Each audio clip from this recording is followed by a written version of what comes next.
ನಮಸ್ಕಾರ ವೀಕ್ಷಕರೇ, Royals Kannada prime ನ್ಯೂಸ್ಗೆ ಸ್ವಾಗತ. ನಾನು ರಮ್ಯಾ. ಇಂದಿನ ಮುಖ್ಯಾಂಶಗಳು. ಬಡವರ ಉದ್ಯೋಗ ಹಕ್ಕಿನ ಉಳಿವಿಗಾಗಿ ಉದ್ಯೋಗ ಖಾತ್ರಿ ಉಳಿಸಲು ಸಿಪಿಎಂ ಆಗ್ರಹ. ಗ್ರಾಮೀಣ ಬಡವರ ಉದ್ಯೋಗದ ಹಕ್ಕು ಕಸಿಯುವ ವಿಬಿಜಿ ರಾಮ್ಜಿಗೆ ವಿರೋಧ. ಗ್ರಾಮೀಣ ಬಡವರ ಉದ್ಯೋಗದ ಹಕ್ಕಿಗಾಗಿ ಜನಾಂದೋಲನ ಎಚ್ಚರಿಕೆ. ಸರ್ಕಾರಿ ವ್ಯವಸ್ಥೆಯಲ್ಲಿ ಕಾಯ್ದೆ ಕಾನೂನುಗಳ ಅರಿವು ಕೊರತೆ ಇದ್ರೂ ಸರಿ, ಕಟ್ಟಕಡೆಯ ಪ್ರಜೆಗೂ ಸಕಾರಾತ್ಮಕವಾಗಿ ಸ್ಪಂದಿಸಬೇಕು ಎಂದ ಜಿಲ್ಲಾಧಿಕಾರಿ ಜಿ ಪ್ರಭು. ಸಾರ್ವಜನಿಕರಿಗೆ ಸ್ಪಂದಿಸಲು ಅಧಿಕಾರಿಗಳಿಗೆ ನಿರ್ದೇಶನ. ತಾಯಿಯ ತಂಗಿ ಮಗನೇ ಮನೆಗೆ ಕನ್ನ, ಲಕ್ಷಾಂತರ ರು ಮೌಲ್ಯದ ಚಿನ್ನಾಭರಣ ಕಳುವು. ಆರೋಪಿಯನ್ನು ಬಂಧಿಸಿದ ದೊಡ್ಡಬಳ್ಳಾಪುರ ಪೊಲೀಸರು. ಕಳುವು ಮಾಲು ವಶಕ್ಕೆ. ವಾರ್ತೆಗಳ ವಿವರ. ಮಹಾತ್ಮ ಗಾಂಧಿ ರಾಷ್ಟ್ರೀಯ ಗ್ರಾಮೀಣ ಉದ್ಯೋಗ ಖಾತ್ರಿ ಕಾಯ್ದೆ ಉಳಿಸಿ ವಿಬಿಜಿ ರಾಮ್ಜಿ ವಾಪಸ್ ಪಡೆಯುವಂತೆ ಸಿಪಿಎಂ ಆಗ್ರಹಿಸಿದೆ. ಗ್ರಾಮೀಣ ಬಡವರ ಉದ್ಯೋಗ ಉಳಿವಿಗಾಗಿ ನರೇಗಾ ಯೋಜನೆ ಮುಂದುವರಿಸುವಂತೆ ಅವರು ಒತ್ತಾಯಿಸಿದರು.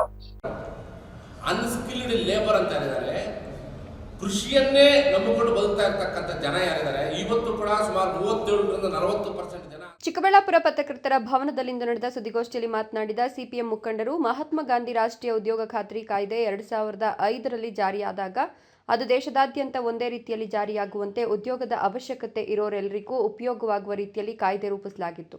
ಕುಟುಂಬದ ಒಬ್ಬರಿಗೆ ವರ್ಷದಲ್ಲಿ ಕನಿಷ್ಠ 100 ದಿನಗಳ ಕೆಲಸ ದೊರೆಯುವ ಯೋಜನೆಯಾಗಿ ರೂಪಿಸಲಾಗಿತ್ತು ಅಂದರು. ಭಾರತ ಸಂವಿಧಾನ ಆರ್ಥಿಕ ಹಕ್ಕನ್ನು ಮೂಲಭೂತ ಹಕ್ಕಾಗಿ ಅಲ್ಲದೆ ಆದೇಶ ಸೂತ್ರಗಳಲ್ಲಿ ಸೇರಿಸಿದೆ. ಅದನ್ನು ಆಚರಣೆಗೆ ತರುವ ವಿಧಾನದಲ್ಲಿ ಸರ್ಕಾರಗಳು ಮುನ್ನಡಿಬೇಕು ಅಂತ ನಿರ್ದೇಶಿಸಿದೆ. ಉದ್ಯೋಗ ಖಾತ್ರಿ ಯೋಜನೆ ಈ ಲೋಪವನ್ನು ಸರಿಪಡಿಸಿ ಕನಿಷ್ಠ ಸಂವಿಧಾನಕ್ಕನುಗುಣವಾಗಿ ಹೆಜ್ಜೆ ಹಾಕಲಾಗಿದೆ. ಈ ಉದ್ಯೋಗ ಖಾತ್ರಿ ಯೋಜನೆ ಕುರಿತು ತಿಂಗಳುಗಟ್ಟಲೆ ಬಹಿರಂಗ ವೇದಿಕೆಗಳಲ್ಲಿ ಚರ್ಚೆಗಳು ನಡೆದಿವೆ. ಪಾರ್ಲಿಮೆಂಟರಿ ಕಮಿಟಿ ಹಲವು ತರಗತಿಗಳ ಜನರಿಂದ ಅಭಿಪ್ರಾಯಗಳನ್ನು ಸ್ವೀಕರಿಸಿದೆ. ಅಂತಿಮವಾಗಿ ಅನೇಕ ಅಂಶಗಳ ಮೇಲೆ ಏಕಾಭಿಪ್ರಾಯಕ್ಕೆ ಬಂದ ನಂತರ ಈ ಕಾಯ್ದೆ ಸರ್ವಾನುಮತದಿಂದ ಅಂಗೀಕಾರವಾಗಿದೆ. ಈ ಕಾಯ್ದೆ ದೇಶದ ಜನರ ದೃಢ ಸಂಕಲ್ಪವನ್ನು ಪ್ರತಿಬಿಂಬಿಸಿದೆ ಎಂದರು. ಸಂಸತ್ತಿನಲ್ಲಿ ಮೇಜು ಕಟ್ಟುವ ಮೂಲಕ ಒಂದು ತೀರ್ಮಾನವನ್ನು ಅನುಮೋದಿಸಿ ಏಕಾಏಕಿ ಜನತೆಗೆ ಕಲ್ಪಿಸಿದ್ದ ಹಕ್ಕನ್ನೇ ಕೇಂದ್ರ ಸರ್ಕಾರ ದಮನಗೊಳಿಸಿದೆ. ಇದು ಪೂರ್ತಿಯಾಗಿ ದೌರ್ಜನ್ಯ ಹಾಗೂ ದಾಳಿಯಾಗಿದೆ. ಕೇಂದ್ರ ಸರ್ಕಾರ ಡಿಸೆಂಬರ್ 15ರಂದು ಮನರೇಗಾ ಕಾಯ್ದೆ ಸ್ಥಾನದಲ್ಲಿ ಮತ್ತೊಂದು ಕಾಯ್ದೆ ಪ್ರತಿಪಾದಿಸಿದೆ. 17ರ ರಾತ್ರಿ ಅದರ ಮೇಲೆ ಚರ್ಚೆ ನಡೆದಿದೆ. 18ರಂದು ಮೇಜು ಕಟ್ಟುವ ಮೂಲಕ ಅನುಮೋದನೆ ಪಡೆಯಲಾಗಿದೆ. ಕನಿಷ್ಠ ಪಾರ್ಲಿಮೆಂಟರಿ ಸಮಿತಿ ಅಭಿಪ್ರಾಯವನ್ನು ನೀಡಲು ಅಂಗೀಕರಿಸಿಲ್ಲ. ವಾಸ್ತವವಾಗಿ ಗ್ರಾಮೀಣ ವ್ಯವಹಾರಗಳ ಪಾರ್ಲಿಮೆಂಟರಿ ಕಮಿಟಿ ಅಧ್ಯಕ್ಷರು ತಮ್ಮ ಅಭಿಪ್ರಾಯವನ್ನು ಬರವಣಿಗೆ ಮೂಲಕ ನೀಡಿ ಮಾತನಾಡಲು ಕೋರಿದ್ರು. ಸರ್ಕಾರ ಅದನ್ನು ತಿರಸ್ಕರಿಸಿದೆ ಅಂತ ಆರೋಪಿಸಿದ್ರು. ಹೊಸ ಕಾಯ್ದೆ ಪ್ರಕಾರ ವರ್ಷಕ್ಕೆ 125 ದಿನಗಳು ಕಲ್ಪಿಸುವ ರೀತಿಯಲ್ಲಿ ರೂಪಿಸಲಾಗಿದೆ. ಇದು ಮನರೇಗಾಗಿಂತ ತುಂಬ ಮಹತ್ವದಾಗಿದೆ ಅಂತ ಹೇಳ್ತಿದೆ. ಈ 125 ದಿನಗಳ ಕೆಲಸ ಅನ್ನೋದು ಮನರೇಗಾ ಕಲ್ಪಿಸಿದ 100 ದಿನಗಳ ಕೆಲಸದ ಜೊತೆ ಕಲ್ಪಿಸೋದಲ್ಲ. ಮನರೇಗಾದಲ್ಲಿ ಕೆಲಸ ಬೇಕೆಂದು ಅರ್ಜಿ ಹಾಕಿದ ಎಲ್ಲರಿಗೂ ಕೆಲಸವನ್ನು ಹಕ್ಕಾಗಿ ಕಲ್ಪಿಸಿದ್ರು. ಆದರೆ ಹೊಸ ಕಾಯ್ದೆಯಲ್ಲಿ ಕೆಲಸ ಕಲ್ಪಿಸೋದು ಅನ್ನೋದು ಕೇಂದ್ರ ಸರ್ಕಾರ ಕಲ್ಪಿಸುವ ಹಕ್ಕಾಗಿ ಮಾರ್ಪಟ್ಟಿದೆ. ನೂತನ ಕಾಯ್ದೆಯಲ್ಲಿ ಕೆಲಸವನ್ನು ಕಲ್ಪಿಸೋದು ಅಥವಾ ಕಲ್ಪಿಸಬೇಡವೆನ್ನೋದನ್ನು ಕೇಂದ್ರ ಸರ್ಕಾರದ ಅಭಿಪ್ರಾಯದ ಮೇಲೆ ಅವಲಂಬಿತವಾಗಿದೆ ಅಂತ ಕಿಡಿಕಾರಿದ್ರು. ಸಿಪಿಎಂ ಪಕ್ಷದ ಚಿಕ್ಕಬಳ್ಳಾಪುರ ಜಿಲ್ಲಾ ಸಮಿತಿ ಇವತ್ತಿನ ಪತ್ರಿಕಾಗೋಷ್ಠಿ ಮುಖ್ಯ ಉದ್ದೇಶ ಏನು, ಇಡೀ ದೇಶಾದ್ಯಂತ ಚರ್ಚೆ ಆಗ್ತಾ ಇದೆ. ಗ್ರಾಮೀಣ ಭಾರತದ ಜನರಿಗೆ ಆಸರೆಯಾಗಿದ್ದಂತಹ ಮಹಾತ್ಮ ಗಾಂಧಿ ರಾಷ್ಟ್ರೀಯ ಉದ್ಯೋಗ ಖಾತ್ರಿ ಕಾಯ್ದೆಯನ್ನು ರದ್ದುಗೊಳಿಸಿ ಮತ್ತೊಂದು ಕಾಯ್ದೆಯಾಗಿರ್ತಕ್ಕಂಥ ವಿಬಿಜಿ ರಾಮ್ಜಿ ಕಾಯ್ದೆಯನ್ನು ಇವತ್ತು ಜಾರಿ ಮಾಡ್ತಕ್ಕಂಥ ಕೆಲಸವನ್ನು ಕೇಂದ್ರದ BJP ನೇತೃತ್ವದ NDA ಸರ್ಕಾರ ಮಾಡಿದೆ. ಈ ಒಂದು ವಿಷಯದ ಮೇಲೆ ಇವತ್ತು ನಾವು ಪತ್ರಿಕಾಗೋಷ್ಠಿಯನ್ನು ಮಾಡಬೇಕು ಅಂತೇಳಿ ಕಾರಣ ಏನಂದರೆ, ಲಕ್ಷಾಂತರ ಬಡವರಿಗೆ ಭಾರತ ದೇಶದ ಗ್ರಾಮೀಣ ಭಾಗದಲ್ಲಿ ಬದುಕಿಗೆ ಪೂರಕವಾಗಿ ಬದುಕನ್ನು ನಡೆಸಲು ಸಹಾಯಕವಾಗಿದ್ದಂತಹ ಮಹಾತ್ಮ ಗಾಂಧಿ ರಾಷ್ಟ್ರೀಯ ಉದ್ಯೋಗ ಖಾತ್ರಿ ಕಾಯ್ದೆ ಏನಿದೆ, ಆ ಕಾಯ್ದೆಯನ್ನು ಅದರಲ್ಲಿರ್ತಕ್ಕಂಥ ಲೋಪಗಳೇನು, ಅದರಲ್ಲಿ ಏನಾಗಿದೆ, ಯಾಕಾಗಿದೆ, ಯಾಕೆ ಆ ಕಾಯ್ದೆಯನ್ನು ನಾವು ರದ್ದು ಮಾಡ್ತಾ ಇದ್ದೀವಿ ಅಂತಕ್ಕಂಥ ಕನಿಷ್ಠ ವಿಷಯವನ್ನು ಕೂಡ ಜನತೆಗೆ ಹೇಳಿದೆ. ಏಕಾಏಕಿ ಆ ಕಾಯ್ದೆಯನ್ನು ರದ್ದುಗೊಳಿಸಿ ಹೊಸ ಕಾಯ್ದೆಯನ್ನು ಜಾರಿಗೆ ತರ್ತಕ್ಕಂಥ ಜರೂರು ಏನಿದೆ ಅಂತಕ್ಕಂಥದ್ದನ್ನು ಸಿಪಿಎಂ ಪಕ್ಷ ಮೊದಲಿಗೆ ಪ್ರಶ್ನೆ ಮಾಡ್ತಾರೆ. ಯಾಕಂತ ಹೇಳಿದರೆ, ಮಹಾತ್ಮ ಗಾಂಧಿ ರಾಷ್ಟ್ರೀಯ ಉದ್ಯೋಗ ಖಾತ್ರಿ ಕಾಯ್ದೆ ಏನಿದೆ ಅದು ಕೇವಲ ಯಾರೋ ತಲೆಗೆ ಬಂದಿದ್ದಲ್ಲ ಕಾಯ್ದೆ. ಸುಮಾರು ಒಂದು ದಶಕಗಳ ಕಾಲ ಈ ದೇಶದಲ್ಲಿರ್ತಕ್ಕಂಥ ದುಡಿಯುವ ವರ್ಗ ಆಗಿರ್ತಕ್ಕಂಥ ಬಡವರೇನಿದ್ದಾರೆ ವಲಸೆ ಹೋಗ್ತಾ ಇದ್ದಾರೆ, ಹಳ್ಳಿಗಳಲ್ಲಿ ಇರ್ತಾ ಇಲ್ಲ. ಹಾಗಾಗಿ ಅವರು ಕೃಷಿಯನ್ನೇ ನಂಬಿಕೊಂಡು ಬದುಕ್ತಕ್ಕಂಥ ಜನ.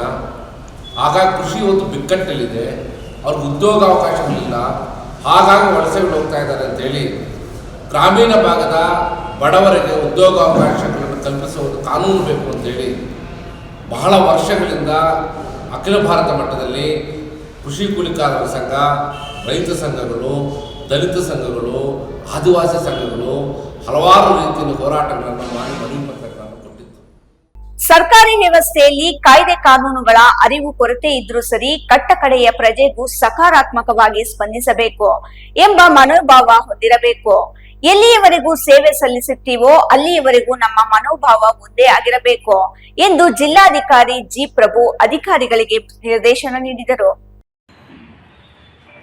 ಕಂದಾಯ ಆಡಳಿತದ ಇತಿಹಾಸದಲ್ಲಿ ಕಳೆದ ಸ್ವತಂತ್ರದ ನಂತರ ಬಾಗೇಪಲ್ಲಿ ತಾಲೂಕು ಪಂಚಾಯತ್ ಸಭಾಂಗಣದಲ್ಲಿ ಮೊದಲ ಬಾರಿಗೆ ವಿಶೇಷ ಸಭೆ ನಡೆಸಿ ಮಾತನಾಡಿದ ಜಿಲ್ಲಾಧಿಕಾರಿ, ಬಾಗೇಪಲ್ಲಿ ತಾಲೂಕಿನಲ್ಲಿ ಎಷ್ಟು ಭೂ ರಹಿತರಿಗೆ ಸರ್ಕಾರದ ಭೂ ಮಂಜೂರಾತಿಗೆ ಸಂಬಂಧಪಟ್ಟಂತೆ ಎಷ್ಟು ಸಾವಿರ ಅರ್ಜಿಗಳು ಇತ್ಯರ್ಥಕ್ಕೆ ಬಾಕಿ ಇವೆ, ಎಷ್ಟು ಸಾವಿರ ಅರ್ಜಿ ಇತ್ಯರ್ಥದ ಅಂತಿಮ ಹಂತದಲ್ಲಿವೆ, ಈ ಎಲ್ಲ ಜಮೀನುಗಳಿಗೆ ಗಡಿ ಗುರುತಿಸಿ ಪೋಡಿ ದುರಸ್ತಿ ಮಾಡಿಕೊಡಲು ಆದ್ಯತೆ ನೀಡಬೇಕು ಅಂತ ತಹಶೀಲ್ದಾರ್ ಮನೀಷಾ ಮಹೇಶ್ ಪತ್ರಿಯವರಿಗೆ ಸೂಚನೆ ನೀಡಿದರು. ತಾಲೂಕಿನಲ್ಲಿ ಎಷ್ಟು ಸಾವಿರ ಪಹಣಿ ಮಾಲೀಕರು ಮೃತಪಟ್ಟಿದ್ದಾರೆ, ವಾರಸುದಾರರಿಗೆ ಕಾನೂನು ರೀತಿ ವಿಭಾಗದ ಮೂಲಕ ವರ್ಗಾವಣೆಯಾಗದೆ ಹಾಗೆ ಎಷ್ಟು ಉಳಿದಿವೆ, ಆ ಎಲ್ಲ ಪಹಣಿ ಪೌತಿ ಖಾತೆ ಆಂದೋಲನದ ಮೂಲಕ ಕಂದಾಯ ಇಲಾಖೆಯ ಜವಾಬ್ದಾರಿ ತೆಗೆದುಕೊಂಡು ಸೂಕ್ತ ರೀತಿ ವಿಲೇವಾರಿ ಮಾಡಬೇಕು ಅಂದರು.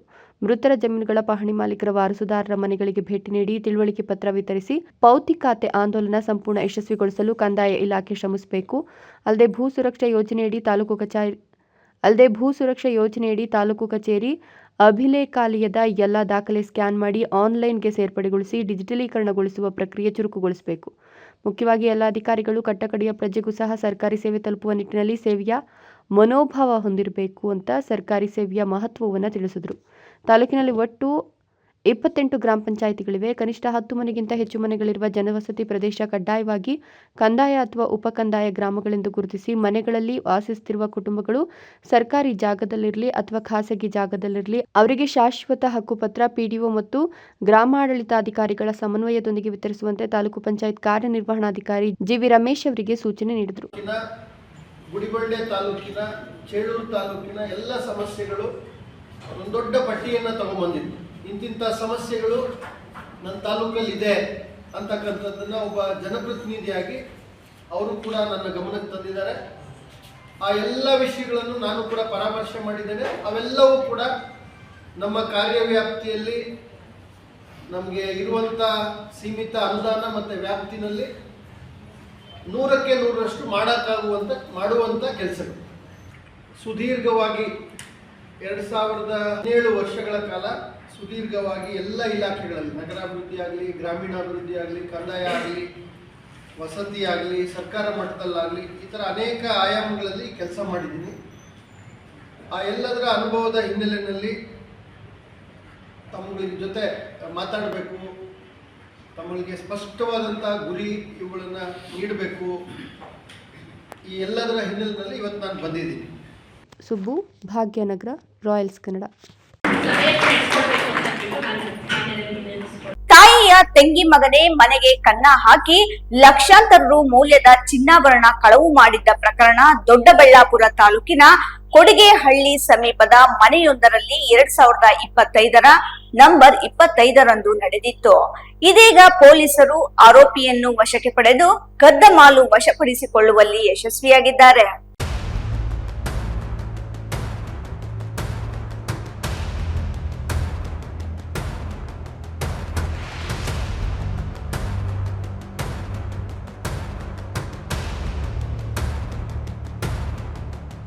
ತಾಯಿಯ ತಂಗಿ ಮಗನೇ ಮನೆಗೆ ಕನ್ನ ಹಾಕಿ ಲಕ್ಷಾಂತರ ರೂಪಾಯಿ ಮೌಲ್ಯದ ಚಿನ್ನಾಭರಣ ಕಳುವು ಮಾಡಿದ್ದ ಪ್ರಕರಣ ದೊಡ್ಡಬಳ್ಳಾಪುರ ತಾಲೂಕಿನ ಕೊಡಿಗೆಹಳ್ಳಿ ಸಮೀಪದ ಮನೆಯೊಂದರಲ್ಲಿ 2025 ನವೆಂಬರ್ 25ರಂದು ನಡೆದಿತ್ತು. ಈ ಕುರಿತು ದೊಡ್ಡಬಳ್ಳಾಪುರ ಗ್ರಾಮಾಂತರ ಪೊಲೀಸ್ ಠಾಣೆಯಲ್ಲಿ ಪ್ರಕರಣ ದಾಖಲಾಗಿತ್ತು. ದೂರು ದಾಖಲಿಸಿಕೊಂಡ ಪೊಲೀಸ್ ಇನ್ಸ್ಪೆಕ್ಟರ್ ಸಾದಿಕ್ ಪಾಷಾ ಅವರ ನೇತೃತ್ವದ ನಾರಾಯಣಸ್ವಾಮಿ, ಹರೀಶ್, ಸುನಿಲ್, ಸಚಿನ್, ಪ್ರವೀಣ್, ಫೈರೋಜ್, ಗಣಪತಿ ಪೊಲೀಸ್ ತಂಡ ಆರೋಪಿಯನ್ನು ಪತ್ತೆ ಹಚ್ಚಿ ಕದ್ದ ಮಾಲನ್ನು ವಶಕ್ಕೆ ಪಡೆಯುವಲ್ಲಿ ಯಶಸ್ವಿಯಾಗಿದ್ದಾರೆ. ಯಲಹಂಕ ಮೂಲದ ಪಾಲನಹಳ್ಳಿ ತೋಟದ ನಿವಾಸಿ ದರ್ಶನ್ ಬಂಧಿತ ಆರೋಪಿಯಾಗಿದ್ದು, ಬಂಧಿತನಿಂದ 40 ಗ್ರಾಂ ತೂಕದ ಲಾಂಗ್ ಚೈನ್, 20 ಗ್ರಾಂ ತೂಕದ ಉರಿ ಚೈನ್, 35 ಗ್ರಾಂ ತೂಕದ ಮಾಂಗಲ್ಯ ಚೈನ್, 12 ಗ್ರಾಂ ತೂಕದ ಜುಮುಕಿ, 3 ಗ್ರಾಂ ತೂಕದ ಉಂಗುರವನ್ನು ವಶಕ್ಕೆ ಪಡೆದು ಇನ್ಸ್ಪೆಕ್ಟರ್ ಸಾದಿಕ್ ಪಾಷಾ ಅವರು ದೂರುದಾರರನ್ನ ಇಂದು ಠಾಣೆಗೆ ಕರೆಸಿ ಕಳೆದುಕೊಂಡಿದ್ದ ಚಿನ್ನಾಭರಣವನ್ನು ಹಸ್ತಾಂತರ ಮಾಡಿದ್ದಾರೆ. ದೂರುದಾರಳ ತಾಯಿಯ ತಂಗಿ ಮಗ ದರ್ಶನ್ ಯಲಹಂಕದ ಮಾರ್ಕೆಟ್ನಲ್ಲಿ ಕೆಲಸ ಮಾಡಿಕೊಂಡಿರ್ತಾನೆ. ಅವನಿಗೆ ಹಣ ಬೇಕಾದಾಗ ದೊಡ್ಡಬಳ್ಳಾಪುರದ ಕೊಡಿಗೆಹಳ್ಳಿಯಲ್ಲಿರುವ ದೂರುದಾರಳ ಮನೆಗೆ ಬಂದು ಕೇಳ್ತಿದ್ನು. ಆಗ ಆಕೆ ಮರದ ಕಬೋರ್ಡ್ನಿಂದ ಹಣ ನೀಡ್ತಿದ್ರು. ಆನಂತರ ಆಕೆಗೆ ಆರೋಪಿ ದರ್ಶನ್ ವಾಪಸ್ಸು ತಂದುಕೊಡ್ತಿದ್ದ. ಹೀಗೆ 2-3 ಬಾರಿ ದೂರುದಾರಳ ಬಳಿಯಿಂದ ದರ್ಶನ್ ಹಣ ಪಡೆದುಕೊಂಡು ಹೋಗಿ ಮತ್ತೆ ವಾಪಸ್ ತಂದುಕೊಟ್ಟಿದ್ದ. ಆ ಹಣವನ್ನ ದೂರುದಾರಳು ಮತ್ತೆ ಬೀಗ ತೆಗೆದು ಮರದ ಕಬೋರ್ಡ್ನಲ್ಲಿ ಇಡ್ತಿದ್ರು. ಅದೇ ಕಬೋರ್ಡ್ನಲ್ಲಿ ದೂರುದಾರಳ ಮದುವೆ ಸಮಯದಲ್ಲಿ ಖರೀದಿ ಮಾಡಿದ್ದ 40 ಗ್ರಾಂ ತೂಕದ ಲಾಂಗ್ ಚೈನ್, 20 ಗ್ರಾಂ ತೂಕದ ಉರಿ ಚೈನ್, 35 ಗ್ರಾಂ ತೂಕದ ಮಾಂಗಲ್ಯ ಚೈನ್, 12 ಗ್ರಾಂ ತೂಕದ ಜುಮ್ಕಿ, 3 ಗ್ರಾಂ ತೂಕದ ಉಂಗುರ ಇಡಲಾಗಿತ್ತು. ದೂರುದಾರರು ಅವುಗಳನ್ನು ಅಕ್ಷಯ ತೃತೀಯ ದಿನದಂದು ಅಂದರೆ 2025ರ ಏಪ್ರಿಲ್ 30ರಂದು ಹಾಕಿಕೊಂಡು ಅದೇ ದಿನ ಸಂಜೆ ಅವುಗಳೆಲ್ಲವನ್ನ ತೆಗೆದು ಅದೇ ಕಬೋರ್ಡ್ನಲ್ಲಿ ಇಟ್ಟಿದ್ರು. 2025ರ ನವೆಂಬರ್ 25ರ ಸಂಜೆ 5 ಗಂಟೆಗೆ ದೂರುದಾರಳು ಊರಿಗೆ ಹೋಗಲು ಮರದ ಕಬೋರ್ಡ್ ತೆಗೆದು ನೋಡಲಾಗಿ 40 ಗ್ರಾಂ ತೂಕದ ಲಾಂಗ್ ಚೈನ್, 20 ಗ್ರಾಂ ತೂಕದ ಉರಿ ಚೈನ್, 35 ಗ್ರಾಂ ತೂಕದ ಮಾಂಗಲ್ಯ ಚೈನ್, 12 ಗ್ರಾಂ ತೂಕದ ಜುಮ್ಕಿ, 3 ಗ್ರಾಂ ತೂಕದ ಉಂಗುರ ನಾಪತ್ತೆಯಾಗಿತ್ತು. ಆಗ ಆಕೆ ಗಾಬರಿಗೊಂಡು ಮನೆಯ ಎಲ್ಲೆಡೆ ಹುಡುಕಿದ್ರೂ ಪತ್ತೆಯಾಗಿರಲಿಲ್ಲ. ಅಕ್ಷಯ ತೃತೀಯ ದಿನದಿಂದ ಎಲ್ಲಿಯವರೆಗೂ ಆಕೆಯ ಮನೆಗೆ ದರ್ಶನ್ ಸುಮಾರು 5-6 ಸಲ ಬಂದು ಹೋಗಿದ್ದಂತೆ. ಆತನು ಮನೆಗೆ ಬಂದ ಸಂದರ್ಭದಲ್ಲಿ ಮಕ್ಕಳಿಗೆ ತಿಂಡಿ ತಿನ್ನಲು ಹಣ ನೀಡ್ತಿದ್ದಂತೆ. ಆಗ ಆಕೆ ಮಕ್ಕಳನ್ನ ಕರೆದುಕೊಂಡು ಬೇಕರಿ ಬಳಿ ತಿಂಡಿ ತಿನಿಸುಗಳನ್ನು ತರಲು ಹೋಗ್ತಿದ್ರಂತೆ. ಆಗ ಮನೆಯಲ್ಲಿ ದರ್ಶನ್ ಒಬ್ಬನೇ ಇರ್ತಿದ್ದಂತೆ. ಆನಂತರ ಆಕೆ ಮನೆಗೆ ಹೋದ ಮೇಲೆ ದರ್ಶನ್ ಮನೆಯಿಂದ ಹೊರ ಹೋಗ್ತಿದ್ದಂತೆ. ಇತ್ತೀಚೆಗೆ ಆರೋಪಿ ದರ್ಶನ್ ಆಕೆಯ ಮನೆಗೆ ಬಂದಿರಲಿಲ್ವಂತೆ. ಮನೆಯಲ್ಲಿನ ಸುಮಾರು 110 ಗ್ರಾಂ ತೂಕದ ಅಂದಾಜು ಮೌಲ್ಯ 12 ಲಕ್ಷ ಬೆಲೆ ಬಾಳುವ ಚಿನ್ನಾಭರಣಗಳನ್ನ ದರ್ಶನ್ ಕದ್ದಿರಬಹುದು ಅಂತ ಶಂಕಿಸಿ ಪೊಲೀಸ್ ಠಾಣೆಗೆ ದೂರು ನೀಡಲಾಗಿತ್ತು. ದೂರಿನ ಮೇರೆಗೆ ದರ್ಶನ್ ಅನ್ನ ವಶಕ್ಕೆ ಪಡೆದು ವಿಚಾರಣೆ ನಡೆಸಿದಾಗ ಅಸಲಿ ಸತ್ಯ ಹೊರಬಂದಿದೆ. ಆನ್ಲೈನ್ ಗೇಮ್ನಿಂದ ಲಕ್ಷಾಂತರ ಹಣ ಕಳೆದುಕೊಂಡಿದ್ದ ಆರೋಪಿ ದರ್ಶನ್ ಸಾಲ ತೀರಿಸಲು ಸಂಬಂಧಿಕರ ಮನೆಗೆ ಕನ್ನ ಹಾಕಿ ಲಕ್ಷಾಂತರ ರೂಪಾಯಿ ಮೌಲ್ಯದ ಚಿನ್ನಾಭರಣ ಕದ್ದಿದ್ದಾನೆ. ಕದ್ದ ಮಾಲನ್ನ ಸುಮಾರು 3 ಲಕ್ಷಕ್ಕೆ ಮಣಿಪುರಂ ಗೋಲ್ಡ್ ಲೋನ್ ಹಾಗೂ ತನಗೆ ಗೊತ್ತಿರುವ ಒಡವೆ ಅಂಗಡಿಗಳಲ್ಲಿ ಗಿರವಿ ಇಟ್ಟಿದ್ದ. ದೊಡ್ಡಬಳ್ಳಾಪುರ ಗ್ರಾಮಾಂತರ ಪೊಲೀಸ್ ಠಾಣೆಯಲ್ಲಿ ಪ್ರಕರಣ ದಾಖಲಾಗಿದೆ.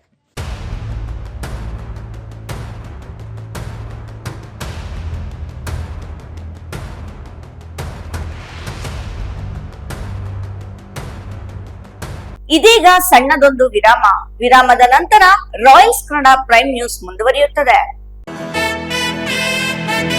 ಪ್ರಿಯ ವೀಕ್ಷಕರೇ, ಇವತ್ತು ನಮ್ಮ ದೈವಿ ಶಕ್ತಿ ಸಂಸ್ಥಾನದಿಂದ ಪ್ರತಿಷ್ಠಾಪಿಸಿ ಸಿದ್ಧಿ ಮಾಡಲಾಗಿರುವ ಕರುಂಗಲಿ ಮಾಲೆ ಮತ್ತು ಬ್ರಾಸ್ಲೈಟ್ ನಿಮಗಾಗಿ ತಲುಪಿಸಲಾಗುತ್ತಿದೆ. ನಮ್ಮ ಕರುಂಗಲಿ ಮಾಲೆಯನ್ನ ಭಾರತದ ಮಾಜಿ ಪ್ರಧಾನಮಂತ್ರಿಗಳಾದ ಇಂದಿರಾ ಗಾಂಧಿ ಅವರಿಂದ ಹಿಡಿದು ಈಗಿನ ಸ್ಟಾರ್ ನಟರಾದ ಧನುಷ್ ರವರು ಕೂಡ ಧರಿಸಿ ಅಷ್ಟೈಶ್ವರ್ಯಗಳನ್ನು ಪಡೆದಿದ್ದಾರೆ. 8 mm ಸರ್ಟಿಫೈಡ್ ಕರುಂಗಲಿ ಮಾಲೆಯನ್ನ ಎಬೋನಿ ಮರದ ತುಂಡುಗಳಿಂದ ಡಾರ್ಕ್ ಬ್ರೌನ್ ಬಣ್ಣದಿಂದ ಚೆಕ್ ಮಾಡಬಹುದು. ದಿವ್ಯ ಶಕ್ತಿ ಕರುಂಗಲಿ ಮಾಲೆಯನ್ನ ಧರಿಸೋದ್ರಿಂದ ಅಥವಾ ಮನೆ ಮತ್ತು ಅಂಗಡಿಗಳಲ್ಲಿ ಪ್ರತಿಷ್ಠಾಪಿಸೋದ್ರಿಂದ ಸಾಲಬಾಧೆ, ಕಾಲಸರ್ಪ, ದೃಷ್ಟಿದೋಷ, ಮಕ್ಕಳ ವಿದ್ಯಾಭ್ಯಾಸ, ಅನಾರೋಗ್ಯ, ಮನೆಯಲ್ಲಿ ಅಶಾಂತಿ ಮುಂತಾದ ಸಾಕಷ್ಟು ಸಮಸ್ಯೆಗಳಿಂದ ಮುಕ್ತಿ ಮಾಡಿ ನೆಗೆಟಿವ್ ಎನರ್ಜಿಯನ್ನ ದೂರ ಮಾಡಿ ಮೆದುಳಿನ ನರತಂತುಗಳ ಮೇಲೆ ಪ್ರಭಾವ ಬೀರಿ ಅಗೋಚರ ಪ್ರಯೋಜನಗಳನ್ನು ಪಡೆಯಿರಿ. ಟಿವಿ ಸ್ಕ್ರೀನ್ ಮೇಲೆ ಕಾಣುವ ನಂಬರ್ಗೆ ಈಗಲೇ ಆರ್ಡರ್ ಮಾಡಿ. ವಿರಾಮದ ನಂತರ ರಾಯಲ್ಸ್ ಕನ್ನಡ ಪ್ರೈಮ್ ನ್ಯೂಸ್ಗೆ ಸ್ವಾಗತ. ದೇವನಹಳ್ಳಿ ಹೊರವಲಯದ ರಾಜ್ಯ ಹೆದ್ದಾರಿಯಲ್ಲಿ ಹಿಟ್ ಅಂಡ್ ರನ್ ಅಪಘಾತ ನಡೆದಿದ್ದು 3 ಬಲಿಯಾಗಿದ್ದಾರೆ. ಅಪಘಾತದ ನಂತರ ಟಿಪ್ಪರ್ ಸಮೇತ ಚಾಲಕ ಪರಾರಿಯಾಗಿದ್ದು, ಅಪಘಾತದ ರಭಸಕ್ಕೆ 3 ಸ್ಥಳದಲ್ಲೇ ಮೃತಪಟ್ಟಿದ್ದಾರೆ.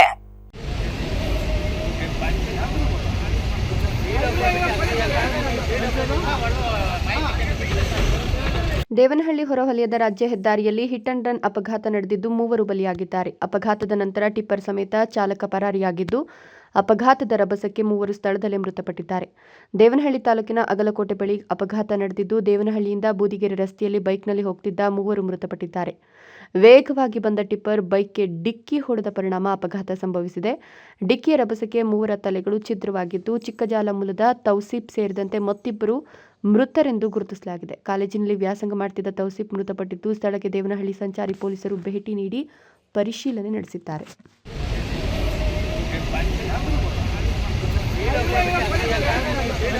ರಾಜ್ಯ ಸರ್ಕಾರ ಸರ್ಕಾರಿ ವಲಯದಲ್ಲಿ ಹೊರಗುತ್ತಿಗೆ ಪದ್ಧತಿ ನಿಷೇಧಿಸಿ ಒಳಗುತ್ತಿಗೆ ಪದ್ಧತಿ ಜಾರಿಗೊಳಿಸಬೇಕೆಂದು ಒತ್ತಾಯಿಸಿ ನಗರ ಹೊರವಲಯದ ಜಿಲ್ಲಾಧಿಕಾರಿ ಕಚೇರಿ ಎದುರು ಧರಣಿ ನಡೆಸಲಾಯಿತು.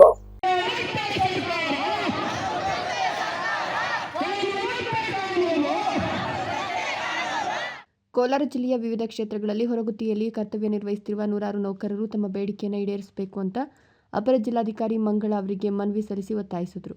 ಈ ವೇಳೆ ಸಾಮಾಜಿಕ ಕಾರ್ಯಕರ್ತ ಕೆಸಿ ರಾಜಣ್ಣ ಮಾತನಾಡಿ, ಭಾರತ ದೇಶಕ್ಕೆ ಸ್ವಾತಂತ್ರ್ಯ ಬಂದು 79 ವರ್ಷ ಕಳೆದರೂ ಸಹ ಸರ್ಕಾರಗಳು, ನಿಗಮ ಮಂಡಳಿಗಳು ಕಾಯಂ ನೌಕರರನ್ನು ನೇಮಕ ಮಾಡಿಕೊಳ್ಳದೆ ಹೊರಗುತ್ತಿಗೆ ದಿನಗೂಲಿಗಳನ್ನು ನೇಮಕ ಮಾಡಿಕೊಂಡಿರುವುದು ಸಂವಿಧಾನ ವಿರೋಧಿ ಅಂತ ದೂರಿದರು.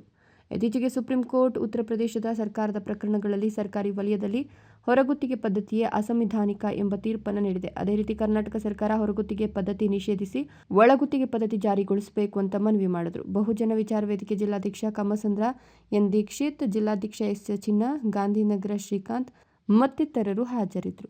ಮಾಡೋದ್ರಿಂದ ಆರ್ಥಿಕ ಹೊರೆಯನ್ನು ಆಗೋದಿಲ್ಲ. 1-2 ಸಾರಿ ನೀವು ಪಲ್ಲಟ ಆಗ್ತದೆ. ಒಂದು ಏಜೆನ್ಸಿ ಕೊಡ್ತೀರಿ, ಏಜೆನ್ಸಿ ಮತ್ತೆ ನೌಕರಿಗೆ ಆಗ್ತಾರೆ. ನೀವು ನೇರವಾಗಿ ವೇತನವನ್ನು PF ES ಅನ್ನು ಈ ಅಸಂಘಟಿತ ಕಾರ್ಮಿಕರಿಗೆ ಸಲ್ಲಿದ್ರೆ ಒಂದು ನ್ಯಾಯ ಸಲ್ಲದಂಗಾಗುತ್ತೆ. ಕರ್ನಾಟಕದಲ್ಲಿ 3.5 ಲಕ್ಷ ನೌಕರರಿಗೆ 30 ಲಕ್ಷ ಅವರ ಅವಲಂಬಿತರಿಗೆ ಒಂದು ನಿಟ್ಟುಸಿರು ಬಿಡ್ತಾರೆ ಅನ್ನುವಂಥ ಒಂದು ಅಂಶವನ್ನು ಹೇಳ್ತಾ ಇದ್ದೀವಿ.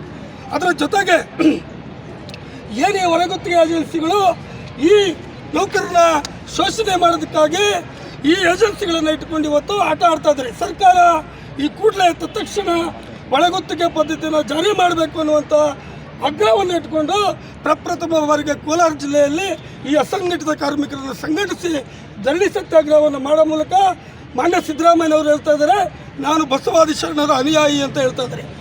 ಕಾಯಕ ಜೀವಿಗಳು ನಡೆಸ್ತಾ ಇರುವಂಥ ಈ ಹೋರಾಟ ನೀವು 12ನೇ ಶತಮಾನದಲ್ಲಿ ಏನು ಬಸವಣ್ಣನವರು ಕಾಯಕ ಜೀವಿಗಳ ಪರವಾಗಿ ಲಿಂಗಧಾರಣೆ ಮೂಲಕ ಕಾಯಕ ಜೀವಿಗಳ ಪರವಾಗಿ ಹೋರಾಟ ಮಾಡ್ತಾ ಇದ್ರೆ, ಇವತ್ತು ನಾವು 22ನೇ ಶತಮಾನದಲ್ಲಿದ್ದೀವಿ.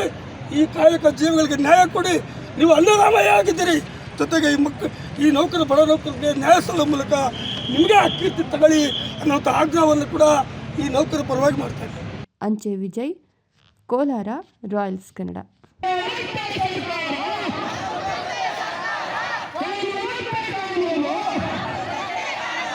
ಗುಡಿಬಂಡೆ ಪಟ್ಟಣದ PM ಶ್ರೀ ಸರ್ಕಾರಿ ಶಾಲೆಯಲ್ಲಿ ಇಂದು ವಿಶೇಷ ಕಾರ್ಯಕ್ರಮ ಆಯೋಜಿಸಲಾಗಿತ್ತು. ಕಾರ್ಯಕ್ರಮದ ಅಂಗವಾಗಿ ಪಟ್ಟಣದ ಪ್ರಮುಖ ರಾಜಬೀದಿಯಲ್ಲಿ ವಿದ್ಯಾರ್ಥಿಗಳು ಬ್ಯಾಂಡ್ ಸೆಟ್ ಹಾಗೂ ಕಳಸ ಹೊತ್ತು ಮೆರವಣಿಗೆ ನಡೆಸಿದರು.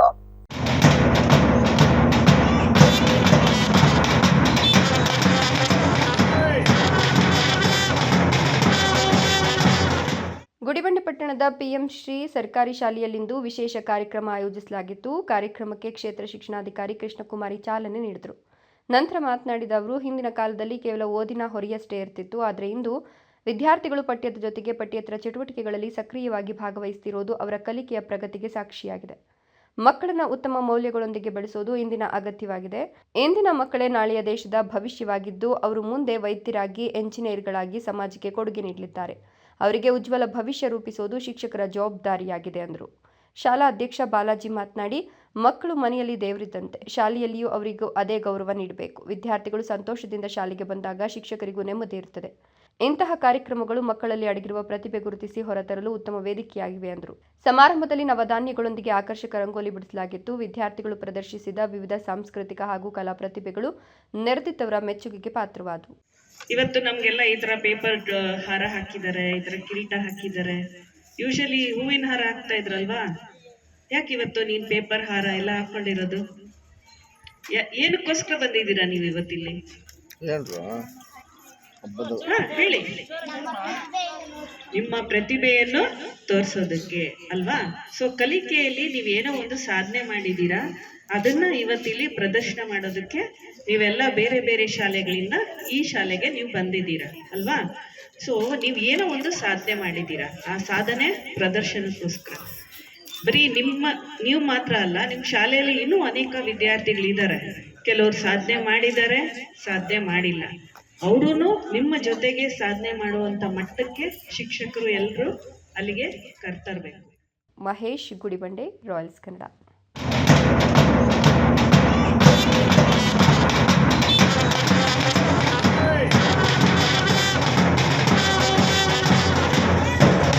ಗುಡಿಬಂಡೆ ತಾಲೂಕಿನ ಯಲ್ಲೋಡು ಗ್ರಾಮದ ದಿವಂಗತ ಆಂಜಿನಪ್ಪ ಅವರ ಸಮಾಧಿಯಿಂದ ಭೀಮಾ ಅಕ್ಷರ ಜ್ಯೋತಿಯೊಂದಿಗೆ ಪಾದಯಾತ್ರೆಗೆ ಇಂದು ಚಾಲನೆ ನೀಡಲಾಯಿತು.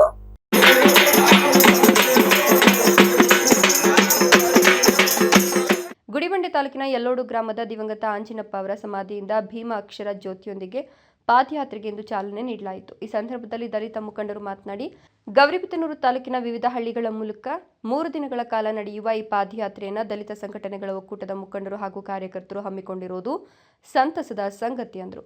ಭೀಮಾ ಮತ್ತು ಅಕ್ಷರ ಜ್ಯೋತಿಯೊಂದಿಗೆ ನಡೆಯುವ ಈ ಪಾದಯಾತ್ರೆ ಜನರಲ್ಲಿ ಶಿಕ್ಷಣದ ಮಹತ್ವದ ಬಗ್ಗೆ ಜಾಗೃತಿ ಮೂಡಿಸುವ ಜೊತೆಗೆ ಅಕ್ಷರದವ್ವ ಸಾವಿತ್ರಿಬಾಯಿ ಫೂಲೆ ಅವರ ಜೀವನ ಹಾಗೂ ಸೇವೆಯ ಬಗ್ಗೆ ಅರಿವು ಮೂಡಿಸುವ ಉದ್ದೇಶ ಹೊಂದಿದೆ ಎಂದರು. ದಲಿತ ಸಂಘಟನೆಗಳ ಒಕ್ಕೂಟದ ಅಧ್ಯಕ್ಷ ಎಂಆರ್ ಸತ್ಯನಾರಾಯಣ ಮಾತನಾಡಿ, ದೀನ ದಲಿತರ ಅಕ್ಷರ ಹಕ್ಕಿಗಾಗಿ ಇಂತಹ ಜಾಗೃತಿ ಕಾರ್ಯಕ್ರಮಗಳು ಇಂದಿನ ಅವಶ್ಯಕತೆ ಇದೆ. ತಾಲೂಕಿನಲ್ಲಿ 2ನೇ ಬಾರಿ ಕೊರೆಂಗಾವ್ ವಿಜಯೋತ್ಸವ ಹಮ್ಮಿಕೊಳ್ಳಲಾಗಿದ್ದು, ಇಂತಹ ಕಾರ್ಯಕ್ರಮಗಳು ಜನಸಾಮಾನ್ಯರಲ್ಲಿ ಸಂವಿಧಾನಾತ್ಮಕ ಮೌಲ್ಯಗಳು ಹಾಗೂ ಸಾಮಾಜಿಕ ಜಾಗೃತಿಯನ್ನು ಹೆಚ್ಚಿಸುತ್ತವೆ ಎಂದರು. ಈ ಸಂದರ್ಭದಲ್ಲಿ ದಿವಂಗತ ಆಂಜಿನಪ್ಪ ಅವರನ್ನು ಸ್ಮರಿಸಿ ಹಾಡುಗಳನ್ನು ಹಾಡಲಾಯಿತು. ನಂತರ ಅವರ ಸ್ಮರಣಾರ್ಥವಾಗಿ ಭೀಮಾ ಕೊರೆಂಗಾವ್ ವಿಜಯೋತ್ಸವ ಪಾದಯಾತ್ರೆ ಮೂಲಕ ವಾಟದ ಹೊಸಹಳ್ಳಿ ಗ್ರಾಮದಿಂದ ಮುದಲೋಡು ಗ್ರಾಮದ ಕಡೆಗೆ ಪಾದಯಾತ್ರೆ ನಡೆಸಿದರು. ಮಹೇಶ್, ಗುಡಿಬಂಡೆ, ರಾಯಲ್ಸ್ ಕನ್ನಡ.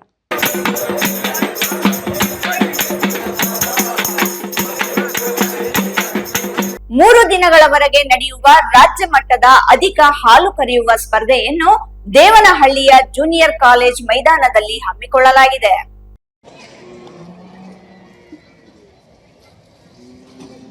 ಮೂರು ದಿನಗಳವರೆಗೆ ನಡೆಯುವ ರಾಜ್ಯ ಮಟ್ಟದ ಅಧಿಕ ಹಾಲು ಕರೆಯುವ ಸ್ಪರ್ಧೆಯನ್ನು ದೇವನಹಳ್ಳಿಯ ಜೂನಿಯರ್ ಕಾಲೇಜು ಮೈದಾನದಲ್ಲಿ ಹಮ್ಮಿಕೊಳ್ಳಲಾಗಿದೆ.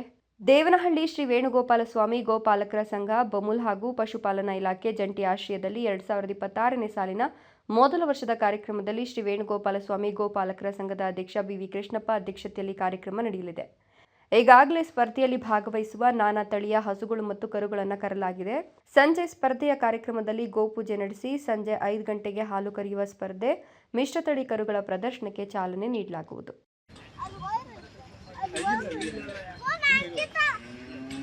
ದೇವನಹಳ್ಳಿ ತಾಲೂಕಿನ ಎಲೆಯೂರು ಗ್ರಾಮ ಪಂಚಾಯಿತಿಯಿಂದ 2025-26ನೇ ಸಾಲಿನ ಮೊದಲನೇ ಹಂತದ ಗ್ರಾಮ ಸಭೆ, ಮಕ್ಕಳ ಗ್ರಾಮ ಸಭೆ, ಮಹಿಳಾ ಮತ್ತು ವಿಶೇಷ ಚೇತನರ ಸಮನ್ವಯ ಸಭೆ ಹಮ್ಮಿಕೊಳ್ಳಲಾಗಿತ್ತು.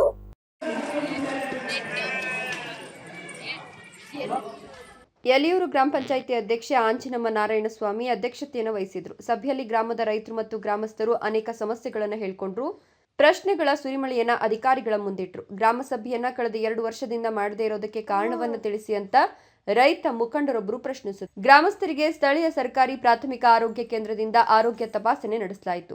ಸಭೆಯಲ್ಲಿ ಗ್ಯಾರಂಟಿ ಯೋಜನಾ ಅನುಷ್ಠಾನ ಸಮಿತಿ ಜಿಲ್ಲಾಧ್ಯಕ್ಷ ಬಿ ರಾಜಣ್ಣ ಮಾತನಾಡಿ, ಗ್ರಾಮ ಪಂಚಾಯಿತಿಗೆ ಬರಬೇಕಾದ ವರಮಾನವು ಕಡಿಮೆಯಾಗಿದೆ. ಗ್ರಾಮದಲ್ಲಿ ತೆರಿಗೆ ಮತ್ತು ಸರ್ಕಾರದಿಂದ ಬರುವ ಅನುದಾನವನ್ನು ಬಳಸಿಕೊಂಡು ಕೆಲಸ ಮಾಡಲಾಗ್ತದೆ. ಗ್ರಾಮದಲ್ಲಿ ಸ್ಮಶಾನದ ಸ್ವಚ್ಛತೆ, ಪವರ್ ಟ್ಯಾಂಕ್, ಶಾಲೆಗೆ ಕಾಂಪೌಂಡ್ ಹೀಗೆ ಮೂಲ ಸೌಕರ್ಯಗಳನ್ನು ಒದಗಿಸುವ ಕೆಲಸವನ್ನ ಪಿಡಿಒ ಮಾಡಬೇಕು ಅಂದರು. ಹೈದರ್ ಸಾಬ್, ದೇವನಹಳ್ಳಿ, ರಾಯಲ್ಸ್ ಕನ್ನಡ. ಇದೀಗ ಮತ್ತೊಮ್ಮೆ ಹೆಡ್ಲೈನ್ಸ್. ಬಡವರ ಉದ್ಯೋಗ ಹಕ್ಕಿನ ಉಳಿವಿಗಾಗಿ ಉದ್ಯೋಗ ಖಾತ್ರಿ ಉಳಿಸಲು ಸಿಪಿಎಂ ಆಗ್ರಹ. ಗ್ರಾಮೀಣ ಬಡವರ ಉದ್ಯೋಗದ ಹಕ್ಕು ಕಸಿಯುವ ವಿಬಿಜಿ ರಾಮ್ಜಿಗೆ ವಿರೋಧ. ಗ್ರಾಮೀಣ ಬಡವರ ಉದ್ಯೋಗದ ಹಕ್ಕಿಗಾಗಿ ಜನಾಂದೋಲನ ಎಚ್ಚರಿಕೆ. ಸರ್ಕಾರಿ ವ್ಯವಸ್ಥೆಯಲ್ಲಿ ಕಾಯ್ದೆ ಕಾನೂನುಗಳ ಅರಿವು ಕೊರತೆ ಇದ್ರೂ ಸರಿ, ಕಟ್ಟಕಡೆಯ ಪ್ರಜೆಗೂ ಸಕಾರಾತ್ಮಕವಾಗಿ ಸ್ಪಂದಿಸಬೇಕು ಎಂದ ಜಿಲ್ಲಾಧಿಕಾರಿ ಜಿ ಪ್ರಭು. ಸಾರ್ವಜನಿಕರಿಗೆ ಸ್ಪಂದಿಸಲು ಅಧಿಕಾರಿಗಳಿಗೆ ನಿರ್ದೇಶನ. ತಾಯಿಯ ತಂಗಿ ಮಗನೇ ಮನೆಗೆ ಕನ್ನ, ಲಕ್ಷಾಂತರ ರು ಮೌಲ್ಯದ ಚಿನ್ನಾಭರಣ ಕಳವು. ಆರೋಪಿಯನ್ನು ಬಂಧಿಸಿದ ದೊಡ್ಡಬಳ್ಳಾಪುರ ಪೊಲೀಸರು. ಕಳವು ಮಾಲು ವಶಕ್ಕೆ. ಇಂದಿನ ವಾರ್ತಾ ಪ್ರಸಾರ ಮುಕ್ತಾಯವಾಯಿತು. ನಮಸ್ಕಾರಗಳು.